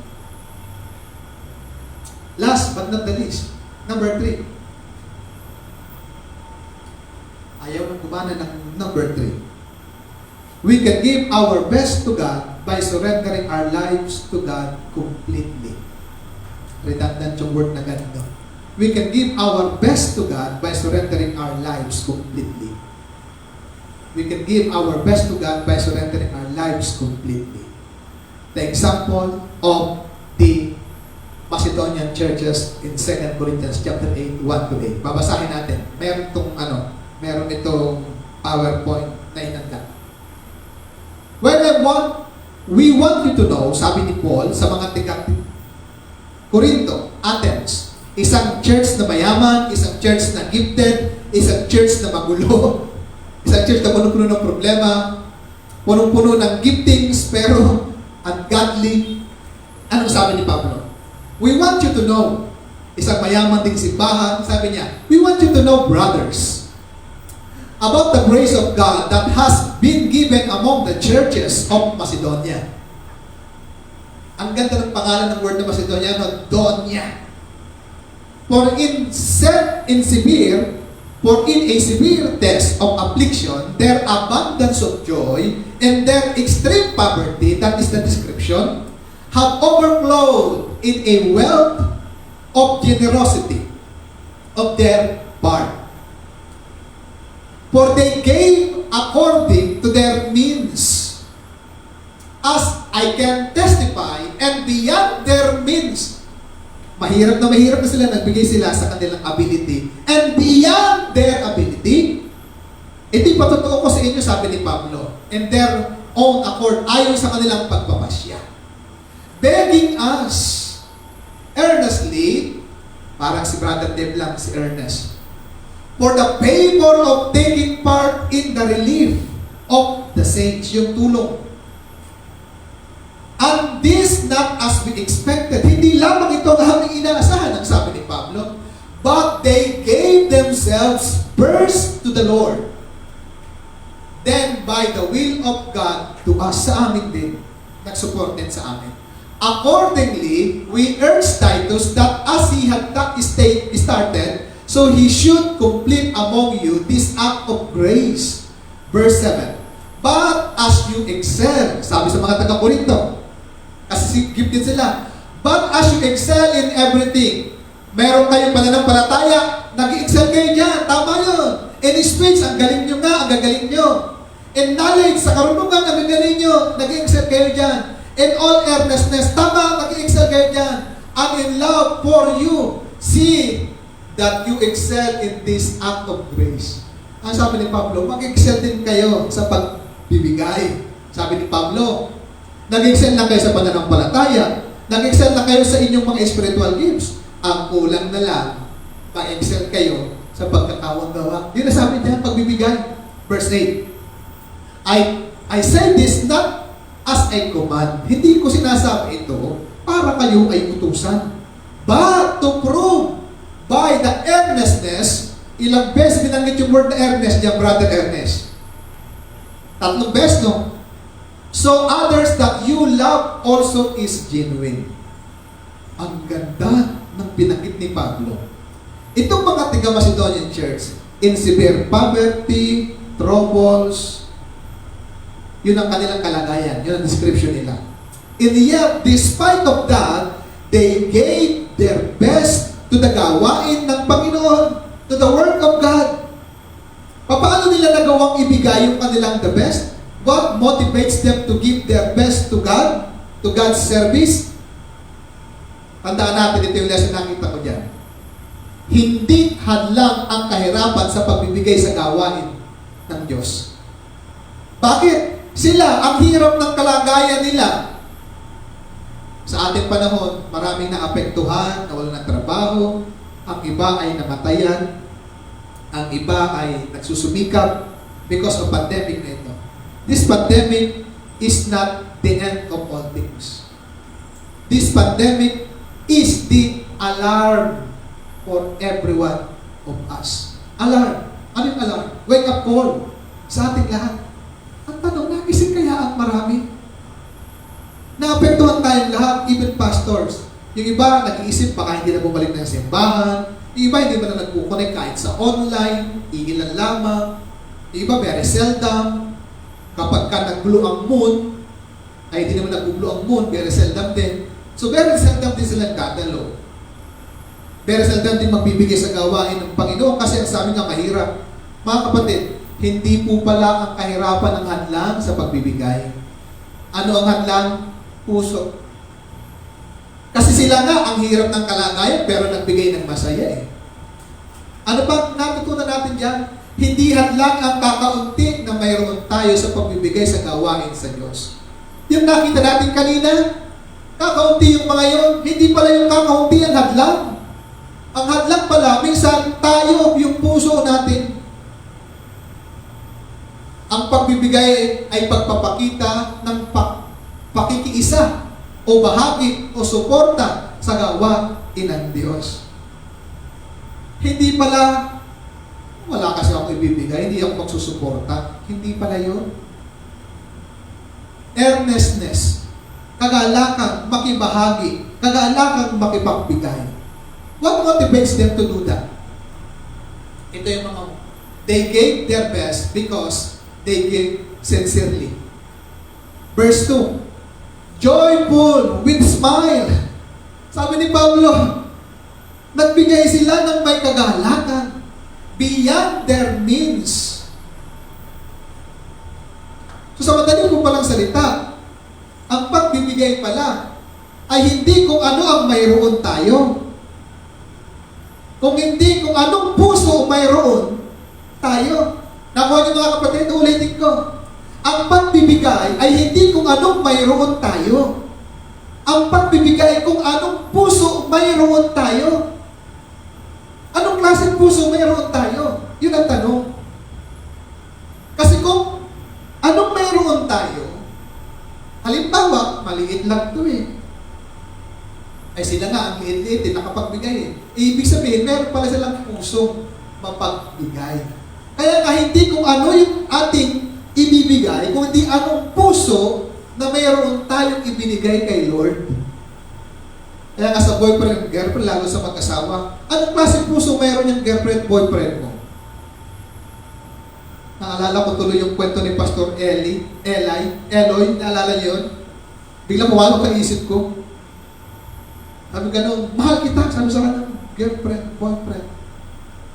Sabi ng kanya girlfriend, handa mo bang ibigay ang puso ng nanay mo sa akin? Oo, para lang sa'yo. Literal, ginawa niya. Kinuha yung puso ng nanay niya, pinatay yung nanay niya. Ito yung puso ng nanay ko. Grabe. Natakot yung babae. Sabi niya, maling pagmamahal. Kung nanuwa mo sa nanay mo yan, gagawin mo rin yan sa akin. Papatayin mo rin ako. Niliteral. Nang ibig lang sabihin niya, masunurin ka ba sa nanay mo? Sa magulang mo? Mas masunurin mo sa minamahal na maling pagmamahal. Balikan natin. Sincere, joyful, with smile. Secondly, selflessly, beyond their means and ability. Yun ang kanilang binigay sa verse 3. Sabi ni Pablo, I can testify, they gave based in their means and beyond their means. With their accord, kusa nilang ibinigay. Hindi napilitan. Yung iba pa, sa apilitan pa, no? Yung iba, gagaling talagang mag-exhort regarding sa giving, eh. Ano? Thirdly, they gave their best, kuya, tulungan mo itong si ano yan, sacrificially, with eagerness. 3 times binanggit yung word na eagerness. At sila'y nakiusap pa. Pablo, huwag mo na kaming hadlangan pa na makapagbigay. Handa kaming makatulong para sa pangangailangan ng iglesia at ng mga kapatiran. Grabe, sacrificial. And fourthly, satisfyingly. Tuwang-tuwa si Pablo. Kaya, binigyan niyang 10 ito doon sa mga taga-Korinto na mayaman. Dapat, pag magbigay tayo, tandaan niyo ito, 4S. Huwag niyo nang dadagang pa ng isang S, yung sumpong, huwag. Hindi ka magbibigyan ng sincere. Hindi ka magbibigyan ng selfless. Hindi ka magbibigyan sacrificially. Satisfying kapag meron ka pang isang S na sumpong. Huwag. Di ba, sister? Huwag. Meron ako naalala sa ating sister na isa, yung sister din natin lumadalo. May asawa na rin, nalala niyo? Yung nagkatrabaho dati sa inyo. By the way, balikan natin mamaya. Yan yung nakita natin. Now, kuya, the giving of Macedonian churches, 3I, number 1, instructional. Binibigyan tayo ng instruction ng Macedonian church na tayo ay magbigay din ng sacrificial, sincerely, selflessly, satisfyingly. Instruction sa atin ito na kahit tayo mahirap ang kalagayan, hindi pala yung hirap ng kalagayan ang hadlang sa pagbibigay. Laging ang tinitignan ng Panginoon yung pusong handang magbigay. Secondly, the giving of Macedonian church is intentional. Hindi sila nag-intay, nagkusa sila with intention makatulong. Yung iba walang kusa, walang initiative, no? Dapat may initiative. And thirdly, the giving of Macedonian church is imitating. Dapat nating tularan. Bakit? Hirap na hirap sa buhay, maraming pagsubok, and yet masayang nagbigay. Bakit nila nagawa yan? Ito, ang ang dahilan kung bakit nila nagawa. Uya. Ang dahilan ay unang-una, ang pagbibigay, test ng kanilang sincere gratitude to God. Yung sincere gratitude, yung gratitude galing sa word ng gratia, grace. Kaya, tandaan nyo, ang pagbibigay lagi a test of sincere gratitude to God. Kaya ang giving dapat hindi issue sa atin. Ang sabi ng iba, pastor, wala nang tithe sa New Testament, hindi na inutos. Basahin mo nga kung saan, wala namang mabasa. Dapat grace giving. O sige, ginagawa mo ba yan? Di po ba? Wala pa rin lusot. Kaya hindi po issue sa Kristiyano ang pagbibigay kung Kristiyano ka, sapagkat ikaw ay grateful to God, sincere ka. Secondly, ang pagbibigay ang test of your spiritual growth. Kung lumalago ka, nagbibigay ka. Ngayon, kung hindi ka lumalago, alam namin hindi ka magbibigay.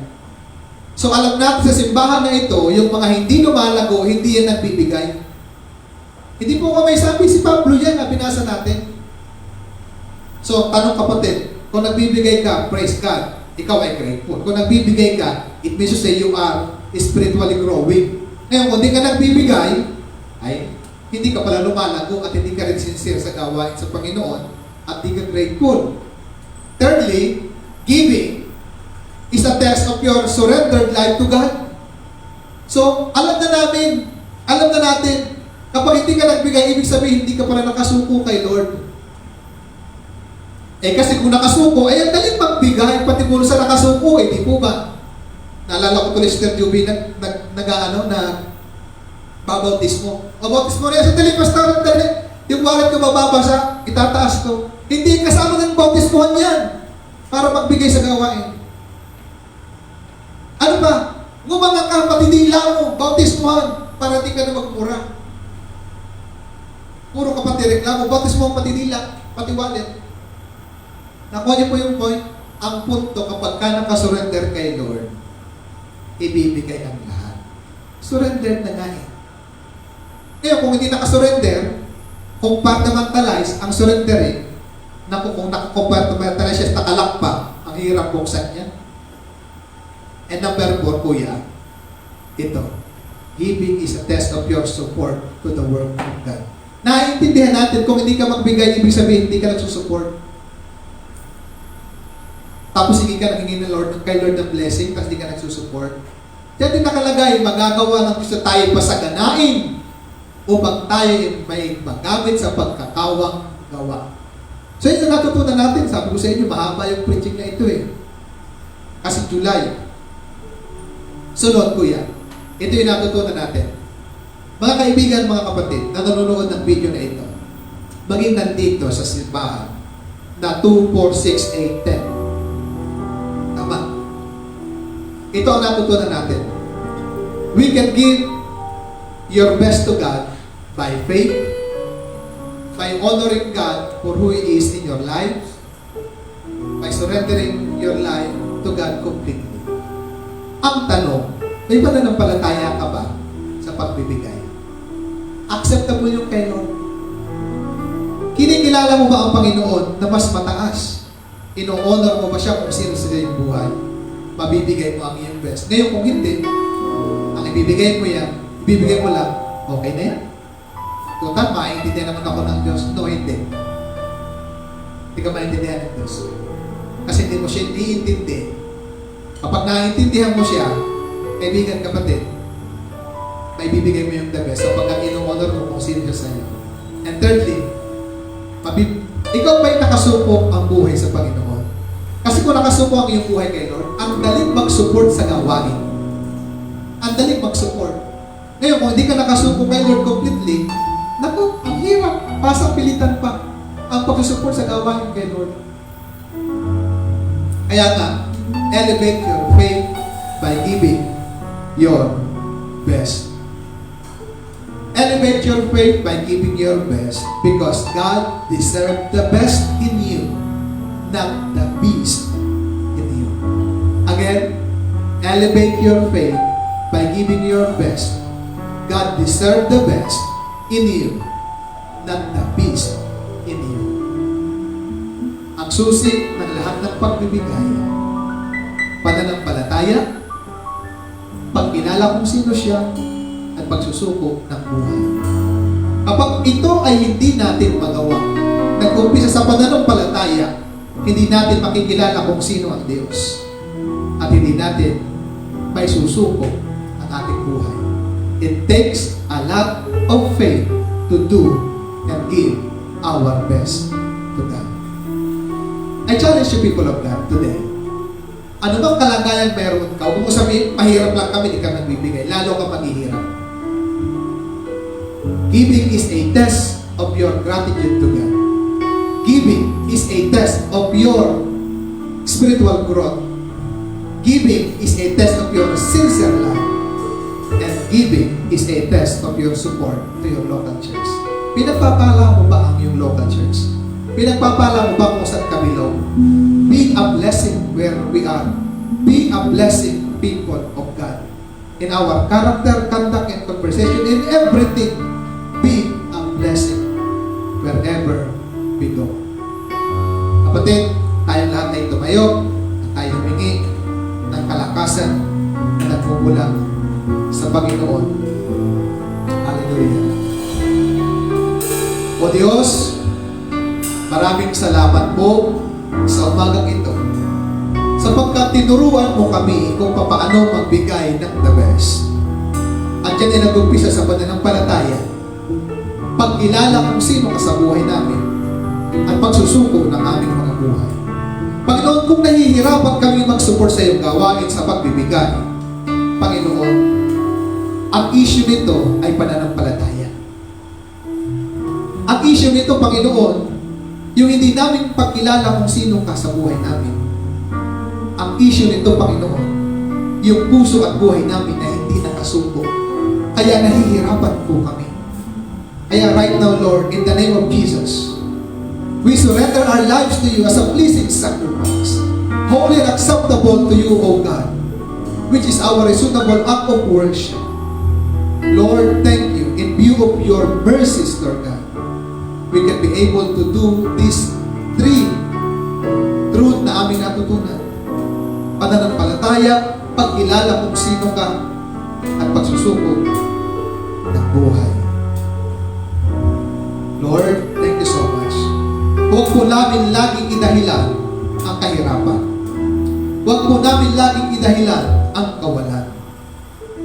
Ang totoo, Panginoon, ang lagi namin dapat siyasatin ang aming mga puso. Pagpalain niyo po kami maging sa aming ginagawang mga paglilingkod. Maibigay po namin ang aming the best. People of God, give your best to God. Because God deserves the best in you, not the beast in you. God is worthy of very best. Huwag masanay na hindi magbigay ng the best sa Panginoon. So, Father God in heaven, maging sa mga kapatiran namin nanonood sa video na ito, bless them mightily upang kami ay magamit sa pagkakawang gawa at gawin mo kami pagpapala saan man kami pumunta at kumaroon. Sapagkat ikaw ang Diyos na nasa amin na nagpala sa amin. Saan man kami pumunta, pagpapalain yung aming pupuntahan. Ano bang aming gagawin ay pagpapalain sapagkat kami pinagpala na katulad po ni Abraham at katulad po ni Joseph. Saan man siya pumunta, pinagpapala niyo sapagkat ang presensya niyo ay nasa amin. Ang susi po, Panginoon, ng tagumpay ng buhay ay lagi kang kasama sa buhay namin. Kaya salamat po, Panginoon. Sa iyo po ang mataas na karangalan, mataas na kapurihan. Pagpalain niyo po maging ang mga workers ng simbahan na ito. Lord, cover them with your most precious blood. Magamit ang kanilang talent for the furtherance of your kingdom. Ang mga ka-leaders ng simbahan po na ito, maglingkod ng tapat, ng the best. Ang mga kapatiran na nagsisimba sa simbahan na ito, dalayan ko po, pagpalain niyo po. At maging pagpapala rin saan man sila pumunta. Salamat po, Panginoon. Pinagpala mo kami, kaya makapagbibigay kami ng the best. Sa iyo po ang mataas na karangalan, mataas na kapurihan, mataas na pagsamba, sapagkat karapat-dapat kayo, Panginoon, sa lahat ng ito. Bilang pagkatapos, mga kapatid, dapat maging laman ng inyong isipan ang mga bagay na karapat-dapat, kapuri-puri, mga bagay na totoo, marangal, matuwid, malinis, kaibig-ibig at kagalang-galang. Isagawa ninyo ang inyong lahat ng narinig at natutunan at tinanggap sa araw na ito. At kung magkano yun, sa inyo ang Diyos na nagbibigay ng kapayapaan. Tanggapin nyo ang pagpapala ng ating Panginoon. Tanggapin nyo ang pagsama ng ating Panginoon. At tanggapin nyo ang proteksyon. Tanggapin nyo ang promosyon. Kapayapaan na nagmumula sa ating Panginoon. Sa Diyos Ama ang papuri. Sa Anak at sa Banal na Espiritu Santo, humayo tayong taglay ang kapangyarihan